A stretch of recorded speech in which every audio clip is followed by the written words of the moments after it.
Yes hello चलो hello चलो yes good evening. चला पटपट जॉईन व्हा बाळांनो. आपलं ईव्हीएसचं लेक्चर आहे. काल तुम्हाला पीपीटीचा थोडा प्रॉब्लेम आला होता ना. येस चला बघा, आज आपलं फॉन्ट साईज वगैरे आपण वाढवलेली आहे. येस हॅलो बेटा इंद्रनील गुड इव्हनिंग. चला बाकीचे वैदही, श्रेया, शरण्या, अर्णव, पृथ्वीराज. येस बेटा पृथ्वीराज, शिवराज. अरे दोन राज आहेत मग आपल्याकडे, एक पृथ्वीराज आणि दुसरा शिवराज.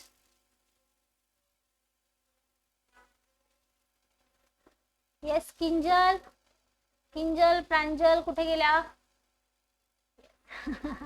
हो ना पृथ्वीराज. येस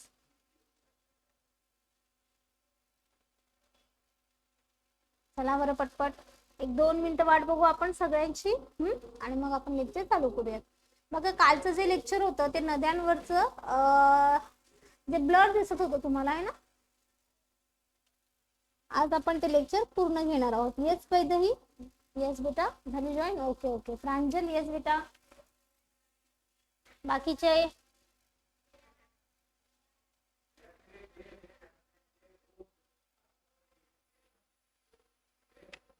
चला करायची सुरुवात मग. येस चला आपण सुरुवात करूयात. बघा मी काल तुम्हाला म्हटलं होतं की आपण परत घेऊया ते लेक्चर, कारण की ब्लर बऱ्याच जणांना दिसत होतो ना. तर आपण आज ओझरती नजर फ्रॉम द फर्स्ट घेणार आहोत. ओके. येस प्रांजल. येस वैदही, पृथ्वीराज. येस तर आपण सुरू करूयात. ओके बघा आपण सुरू करूया बाळांनो. बघा परीक्षेच्या दृष्टीने ईव्हीएस हा तुम्हाला जो काही टॉपिक टाकण्यात आलेला आहे किंवा हा जो विषय तुम्हाला इन्क्लूड केलेला आहे त्याच्यामध्ये प्रमुख नद्या असतील, हवामान असेल, प्रमुख चिन्ह, मानांकन हे जे महत्वाचे घटक आहेत हे घटक आपण सगळे बघणार आहोत. त्यातला पहिला आपण घटक बघितला आहे तो आहे सौरमाला. हो की नाही, सूर्य आणि पृथ्वी, ग्रह हे सगळं बघितलं आपण. त्यानंतर दुसरा महत्वाचा घटक आहे तो म्हणजे नद्या. भारतातली प्रमुख नद्या किंवा ओव्हरऑल संपूर्ण प्रमुख नद्या कोणत्या आहेत याबद्दलची माहिती. Okay. Yes Sharanya hello good evening.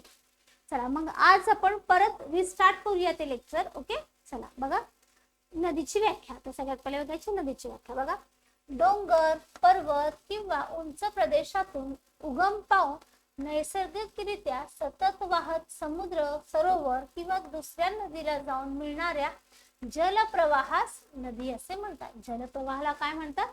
नदी असे म्हणतात. नदी थोडक्यात काय आहे तर नदी ही थोडक्यात जलप्रवाह आहे. काय आहे? जलप्रवाह. बघा त्यांनी काय सांगितलंय की जर पर्वत असेल, डोंगर असेल किंवा एखादा उंच भाग असेल, उंच सखल प्रदेश असेल,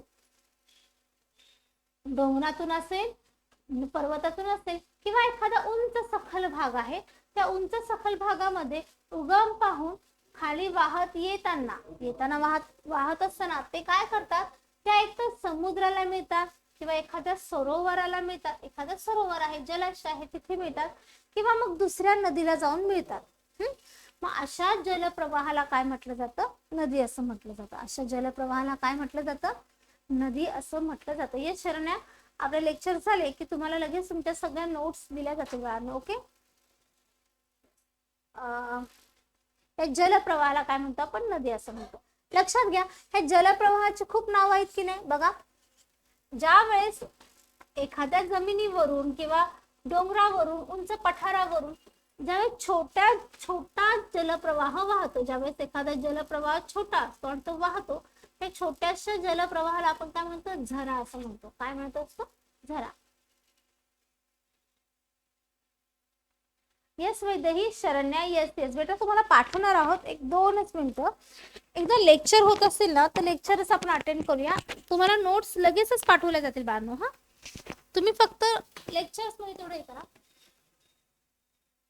तुम्हाला नोट्स मागतायत हे चालू लेक्चर मध्ये नोट्स मागतात ते. हा मी तेच म्हणते त्यांना. हा म्हणजे मला असं वाटतं की त्यांना काही आपण तसं म्हणजे म्हटलेलं आहे का?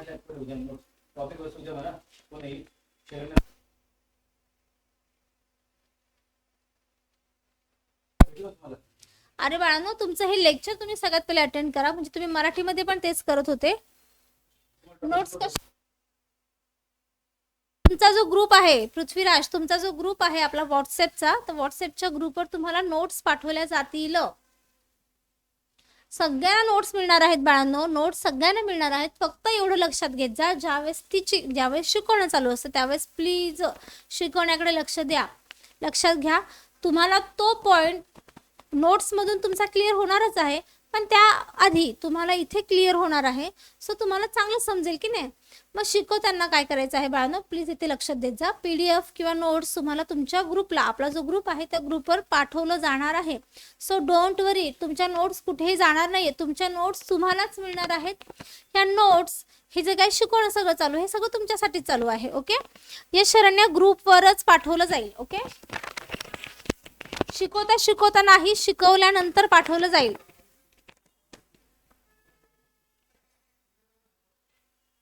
बघा आता कुठे होतो आपण, नोट्स. ओके, ठीक. चला बघा, ज्यावेळेस एखाद्या डोंगरातून, उंच भागातून, पर्वतातून ज्यावेळेस छोटा नदीचा प्रवाह, छोटा नदीचा नाही, छोटा जलप्रवाह वाहत असतो, त्याला आपण म्हणतो झरा. आता इथे काय होतं मग, आता हा एक झरा, दुसरा झरा, तिसरा झरा, हे असे बरेचसे झरे ज्यावेळेस एकत्र येतात, मग त्यांच्यापासून हा एक जलप्रवाह मोठा तयार होतो. हा मोठा जलप्रवाह, मग ह्या झऱ्यांपासून हा जो तयार होणारा जो प्रवाह आहे ह्याला आपण म्हणतो ओढा.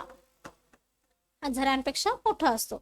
मग भरपूर ओढे एकत्र येतात कधी कधी, आणि त्यांच्यापासून, ह्या ओढ्यांपासून काय होत असते, नदी. आणि ही नदी मग शेवटी फायनली कोणाला मिळते, समुद्राला मिळते. आता बघा, प्रत्येकच नदी समुद्राला मिळत नाही, प्रत्येकच नदी कधी समुद्राला मिळत नाही. ऑफकोर्स तुमची टेस्ट असणार आहे बाळांनो. शरण्या, तुम्हाला जेवढं काही शिकवलं जाणार आहे, तुम्हाला जेवढे काही नोट्स दिल्या जाणार आहेत, त्याच्यावर तुमची वीकली टेस्ट असणार आहे. सो ते नोट्स पाठ करायचे का, डेफिनेटली तुम्ही पाठ करायचे आहे, लक्षात ठेवायचे. तुमच्या वीकली टेस्ट होणार आहेत, हे विसरू नका. टेस्ट तुमचे याच्यासाठीच आहेत, म्हणून तुम्हाला नोट्स देणार आहोत, शिकवणं चालू असणार आहे, हो की नाही. आता नोट्स हा टॉपिक बंद करा बरं. आता पहिल्यांदा इकडे लक्ष द्या. ओके, एकतर आपला वेळ सुद्धा वाया जातोय माहितीच्या नादात.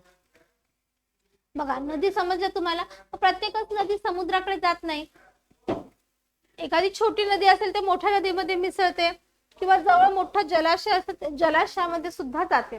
मग लक्षात घ्या, नदी म्हणजे काय, तर पर्वत, डोंगर किंवा एखादा उंच सखल भाग असेल, त्यातून वाहणारा जो जलप्रवाह आहे, त्या जलप्रवाहाला आपण काय म्हणतो, नदी असं म्हणतो. त्या जलप्रवाहाला आपण काय म्हणणार आहोत, नदी म्हणणार आहोत. ओके, सेम इथे आहे सोप्या भाषेमध्ये, की डोंगरातून उगम पावून सतत वाहणाऱ्या आणि शेवटी समुद्र किंवा दुसऱ्या नदीला मिळणाऱ्या पाण्याच्या प्रवाहाला नदी असे म्हणतात. नदी म्हणजे सतत वाहणारा नैसर्गिक जलप्रवाह. नदी काय आहे, नैसर्गिक जलप्रवाह आहे, निसर्गातून बनलेला आहे, म्हणून आपण त्याला काय म्हणतो, नदी ही काय आहे, नैसर्गिक जलप्रवाह आहे. क्लिअर, समजलं. चला आता नेक्स्ट घ्या. त्यानंतर आपण बघणार आहोत भारतातील प्रमुख नद्या. भारतामधल्या प्रमुख नद्या. भारतातली पहिली प्रमुख नदी आपण बघूया, ती म्हणजे गंगा नदी. बघा, गंगा नदीचा उगम कुठे आहे, गंगोत्री हिमनदी म्हणून आहे. कुठे आहे, तर उत्तराखंड या राज्यामध्ये आहे. गंगोत्री हे ठिकाण जे आहे, या गंगोत्री ठिकाणामधून गंगा नदीचा उगम होतोय. गंगा नदीचा उगम कुठे होतो, तर काय त्याचं उत्तर येणार आहे, गंगोत्री. कुठे होतं, गंगोत्री. मग गंगोत्री कुठे आहे, तर उत्तराखंड या राज्यामध्ये आहे. क्लिअर. आता गंगा नदीची एकूण लांबी किती आहे, तर गंगा नदीची एकूण लांबी आहे 2525 किलोमीटर. किती आहे, 2525 किलोमीटर. ओके, असं लक्षात ठेवा. समुद्र, आता ही नदी उगम पावल्यानंतर कोणाला मिळते, तर समुद्राला मिळते. कोणत्या समुद्राला मिळते, तर लक्षात घ्या, बंगालच्या उपसागरास मिळते. ही जी नदी आहे, जी उत्तराखंड मध्ये उगम पावते, आणि उगम पावून कोणाला मिळते, तो जो पूर्वेला आपला बंगालचा उपसागर आहे, या बंगालच्या उपसागराला गंगा नदी जाऊन मिळते.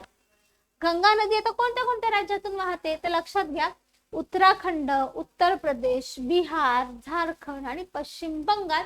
पश्चिम बंगाल मधून ती पुढे कशात मिळते, बंगालच्या उपसागरात मिळते. मग कोणत्या कोणत्या राज्यातून जाते, तर लक्षात घ्या, उत्तराखंड, उत्तर प्रदेश, बिहार, झारखंड आणि पश्चिम बंगाल इत्यादी राज्यातून वाहते. बघा केवढी मोठी नदी की नाही, किती राज्यातून वाहते बघा, 5 राज्यातून वाहते ही. बघा उत्तराखंड आहे, बिहार आहे, युपी आहे, झारखंड आहे, पश्चिम बंगाल, एवढ्या 5 राज्यातून वाहत जाऊन ती सरते शेवटी कुठे मिळते, तर ती बंगालच्या उपसागराला मिळते. कुठे मिळते, बंगालच्या उपसागराला. आता या नदीची वैशिष्ट्य काय आहेत, त्या वैशिष्ट्याच्या आधी आपण तिच्या काय बघूया. आता राज्य बघितले, आता शहरे बघूया. काय बघायचे, शहरे. आता ही नदी वाहत जाते की नाही, नदी वाहत जाते, मग त्या नदीच्या काठावर काय आहेत, महत्वाची शहरं वसलेली असतात. का बरं प्रमुख शहरं किंवा मोठी मोठी शहरं वसतात, तर लक्षात घ्या बाळांनो, नदीचं पाणी मुबलक प्रमाणात उपलब्ध असतं की नाही. मग पाणी आहे म्हटल्यानंतर तिथे काय असतात, व्यवसाय चालतात, शेती चांगली चालते. नदीच्या पात्रातली काळी सुपीक जमीन, काळीच म्हणत नाही पण सुपीक जमीन असते. मग याच्यामुळे काय होतं, व्यवसायाला, शेतीला खूप प्राधान्य मिळत असतं, प्रोत्साहन मिळत असतं. म्हणून काय होतं, नदीच्या काठावर प्रमुख शहरे वसलेली असतात किंवा जी शहरं वसलेली असतात ती भरभराटीची वसलेली असतात. समजतं का. मग आता बघा, आपली ही जी गंगा नदी आहे, या गंगा नदीच्या काठावर कोणती कोणती शहरं आहेत, तर लक्षात घ्या.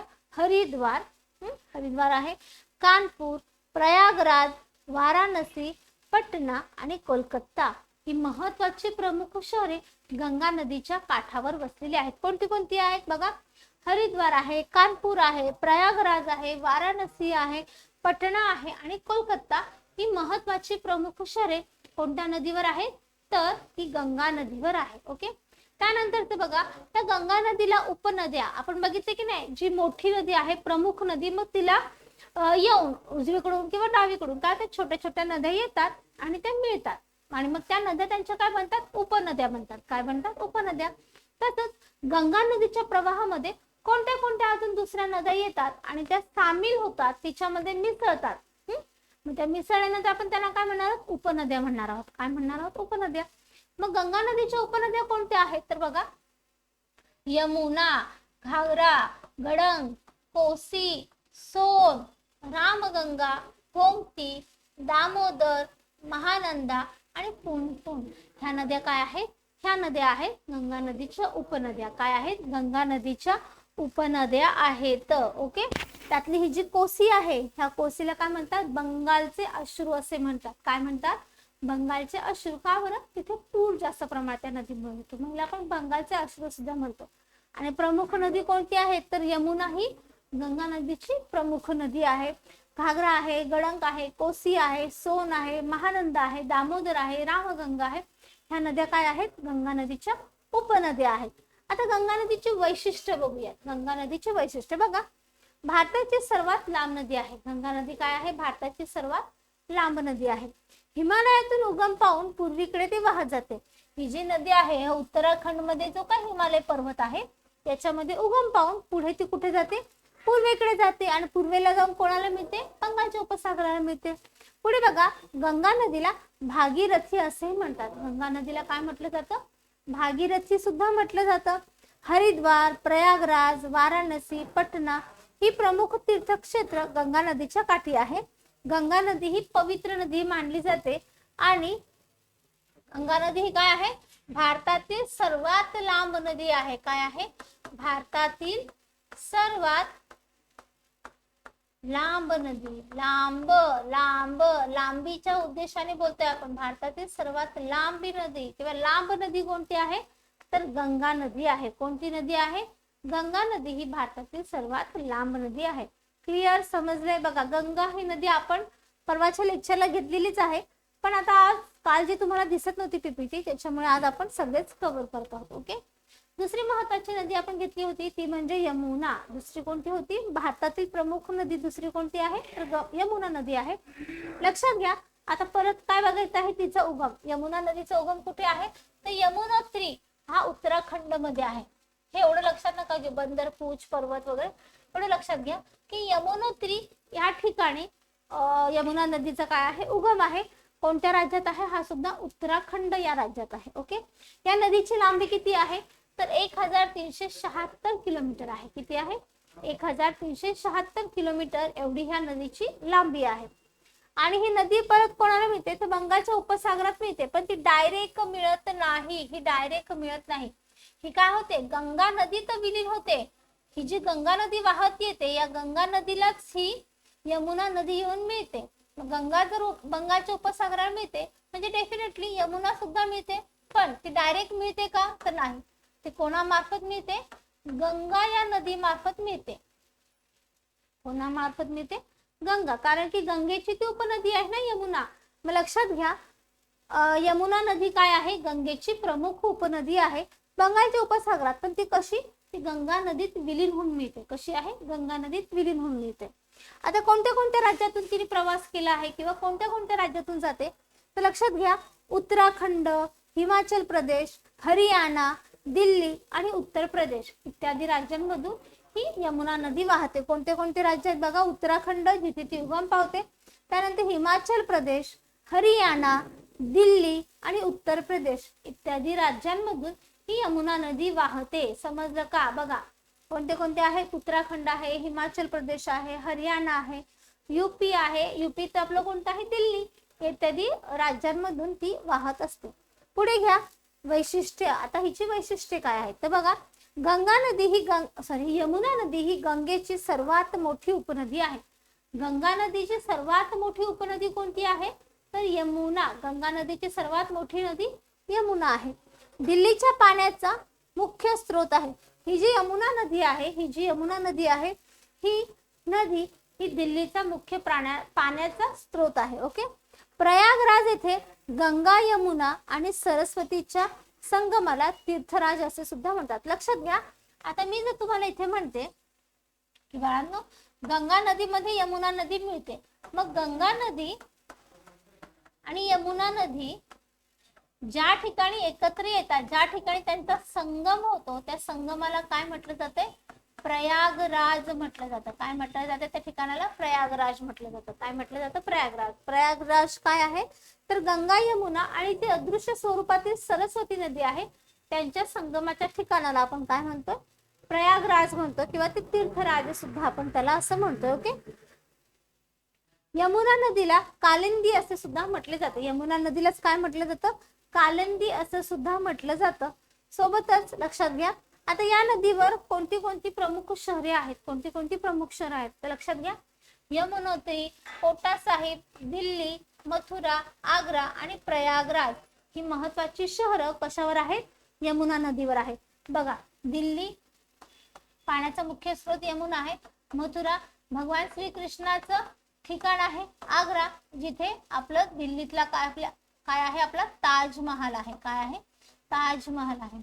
हा सुद्धा कुठे आहे मग आपण म्हणू यमुना नदी, भगवान श्रीकृष्णाचं ठिकाण आहे, होय की नाही. मग लक्षात घ्या, यमुनोत्री या नदीवर कोणती कोणती महत्वाची शहरं आहेत तर यमुनोत्रीवर कोणती कोणती आहे, यमुनावर दिल्ली, मथुरा, आग्रा, प्रयागराज ही महत्वाची शहरं कोणत्या नदीवर आहेत, यमुना या नदीवर आहेत. यमुना नदीच्या कोणत्या कोणत्या उपनद्या आहेत तर लक्षात घ्या, टोन्स आहे, हिडन, चंबल, सिंध, बेतवा, केन, पहुज आणि करवण आणि सोन इत्यादी नद्या ह्या तिच्या महत्वाच्या नद्या आहेत. त्यातलं चंबल, सिंध आणि बेतवा या महत्वाच्या नद्या आहेत. काय आहे, महत्वाच्या नद्या आहेत. येस पृथ्वीराज, हो बेटा, येस.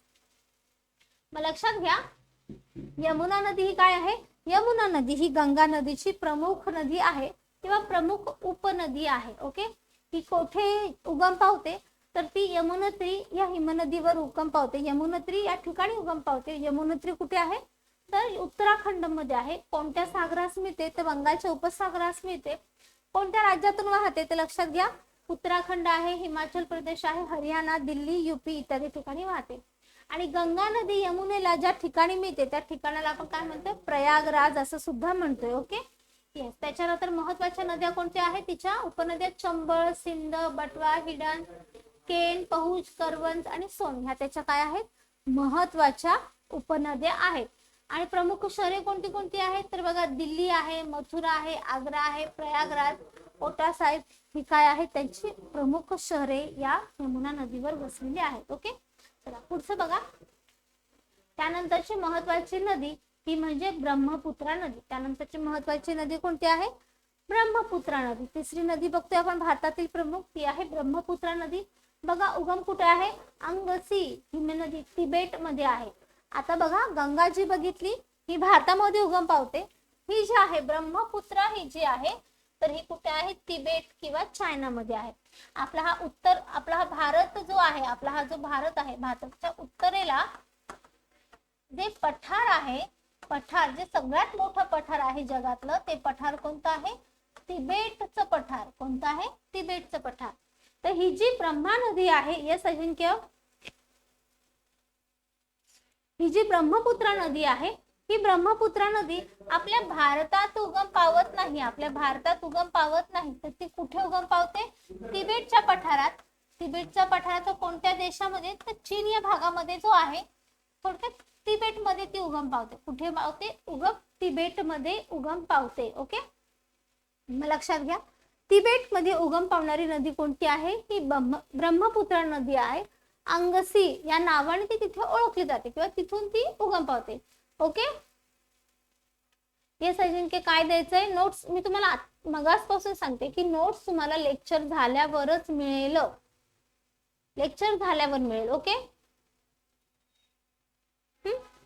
बघा, अंगसी या नावाने ती ब्रह्मपुत्रा आहे तिथे, किंवा या ठिकाणी, सॉरी या नावाने नाहीये, या ठिकाणी ते काय होते? उगम पावते. कुठल्या भागात? तर तिबेटमध्ये उगम पावते. कुठे उगम पावते? तिबेटमध्ये उगम पावते.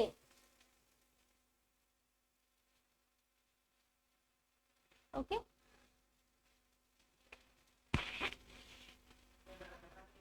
ये शिवराज, नाही बेटा नाही. मग मी आता सांगणार आहे ना तुम्हाला शिवराज. तुम्हाला असं वाटतंय ना, कुठे गेलं ते? 2000 म्हणजे 2900 किलोमीटर आहे, म्हणजे ती भारतातील मोठी. आणि तुम्हाला असं वाटेल अरे गंगा नदी मॅडमने आता सांगितले, गंगा नदी किती? 2525 किलोमीटर. मग तुम्हाला वाटतं अरे ही मोठी आहे ना, लांबी हिची मोठी, असं वाटलं का तुम्हाला शिवराज? नाही बाळा. पृथ्वीराज, हिम म्हणजे बर्फाळ प्रदेशातून किंवा बर्फाळ प्रदेशातून वाहणाऱ्या नदीला आपण हिम नदी म्हणत असतो. ओके, लक्षात घ्या. अरे गंगा नदी लांबीला मोठी आहे, ब्रह्मपुत्रा कशी नाहीये? एवढा मोठा असून सुद्धा का बरं नाही? सांगते ना मी तुम्हाला, लक्षात घ्या आधी. ब्रह्मपुत्रा नदी अंगसी या तिबेटच्या भागामध्ये उगम पावते. भारतामध्ये उगम पावत नाही. भारतात उगम पावत नाही. हिची लांबी किती आहे? 2900 किलोमीटर आहे. किती आहे? 2900 किलोमीटर. समुद्र, आता कोणत्या समुद्राला मिळते? तर गंगा नदी सोबत मिळून ती बंगालच्या उपसागरात मिळते. म्हणजे ब्रह्मपुत्रा ही जी नदी आहे, ही एक वेगळ्याच नावाने आपल्या गंगा नदीला मिळते आणि गंगेतून मग ती बंगालच्या उपसागराला मिळते. जसं यमुना कशी गंगेला मिळाली, तशी ती ब्रह्मपुत्रा सुद्धा गंगेला मिळते आणि तिच्यातून मग ती बंगालच्या उपसागराला जाऊन मिळते. Okay, yes Shivraj. दुसऱ्या राज्यातून नाही, दुसऱ्या राज्यातून नाही, डायरेक्ट आपल्या भारतातूनच नाहीये बेटा, तिबेट मधून येते ती, तिबेट मधून. समजते? पुढे घ्या. वैशिष्ट्य, आता हिचे वैशिष्ट्य काय आहे? तर ही भारतातील सर्वात रुंद नदी आहे. कशी आहे? रुंद नदी. ही कशी आहे? रुंद नदी आहे. बघा इथे लक्षात घ्या. जर लांबी म्हटलं तर लांबीमध्ये कोणती आहे? गंगा. लांबीमध्ये कोणती आहे नदी? गंगा नदी आहे. लांबीमध्ये गंगा नदी आहे. आणि इथे म्हटलं आहे रुंदी. काय म्हटलं आहे इथे? रुंदी. रुंदीमध्ये सगळ्यात मोठी कोणती आहे? तर ब्रह्मपुत्रा आहे. कोणती आहे? ब्रह्मपुत्रा. लक्षात घ्या. क्लिअर? बघा, मग भारतातील सर्वात रुंद असणारी नदी कोणती आहे? सर्वात जास्त रुंदी असणारी नदी कोणती आहे? तर ती आहे ब्रह्मपुत्रा. कोणती आहे? ब्रह्मपुत्रा. समजलं का? येस. पुढे घ्या. पूर्वोत्तर देशासाठी महत्वाची आहे. पूर्वेकडे जे आपले राज्य आहेत त्या राज्यांसाठी ही ब्रह्मपुत्रा नदी अतिशय महत्वाची अशी नदी आहे. ओके, तिबेटमध्ये यारलुंग त्सांगपो या नावाने ती ओळखली जाते. अरुणाचल प्रदेशात सियांग किंवा दिहांग आणि आसाम मध्ये ब्रह्मपुत्रा या नावाने ओळखली जाते. बघा, ही ज्यावेळेस तिबेट मध्ये असते, ही तिबेट मधून येते की नाही, तर तिबेट मध्ये तिचं नाव काय आहे? यारलंग त्सांगपो या नावाने ती ओळखली जाते. ओके, यारलंग या नावाने ओळखली जाते. आणि मग बघा, त्या तिबेट मधून ती कुठे येते? आपल्या अरुणाचल प्रदेश मध्ये येते. अरुणाचल प्रदेश मध्ये तिचं नाव काय आहे? सियांग आहे. काय आहे? सियांग या नावाने ओळखले जाते. आणि मग ती पुढे ज्यावेळेस आसाम मध्ये येते तर आसाम मध्ये सुद्धा तिला काय म्हटलं जातं? ब्रह्मपुत्रा म्हटलं जातं. मग फायनली तिचं नाव आसाममध्ये काय होतं, ब्रह्मपुत्रा. बघा, घरामध्ये तुमचं एक वेगळंच नाव आहे, बाहेर तुमचं वेगळं नाव आहे, शाळेत तुमचं वेगळं नाव, अगदी तसंच ती जी ब्रह्मपुत्रा आहे तिबेटमध्ये होती त्यावेळेस तिचं यारलुंग हे नाव आहे. ज्यावेळेस ती अरुणाचल प्रदेशमध्ये एंटर करते किंवा अरुणाचल प्रदेशमध्ये येते त्यावेळेस तिला काय म्हटलं जातं, सियांग म्हटलं जातं. आणि आसाममध्ये आली की मग तिला आसाममध्ये काय म्हटलं जातं, ब्रह्मपुत्रा म्हटलं जातं. काय म्हटलं जातं, ब्रह्मपुत्रा म्हटलं जातं. ओके. हिचे प्रमुख राज्य कोणती आहेत, तर अरुणाचल प्रदेश, आसाम ही प्रमुख राज्य आहेत. प्रमुख शहरे कोणती आहेत, म्हणजे ब्रह्मपुत्रा या नदीवर कोणती प्रमुख शहरं बसली आहेत, तर दिब्रुगड, तेजपूर, गुवाहाटी आणि धुबरी ही महत्वाची शहरं ब्रह्मपुत्रा या नदीवर बसलेली आहेत. ओके, पुढे घ्या. आता हिच्यासाठी ह्यातलं महत्वाचं काय काय आहे तर लक्षात घ्या. बघा, उगम आंगसी हिमनदी तिबेटमध्ये आहे ती. त्याच्यानंतर लांबी 2900 किलोमीटर आहे. भारतातील सर्वात रुंद आहे आणि आसामचं जीवनमान मानली जाते.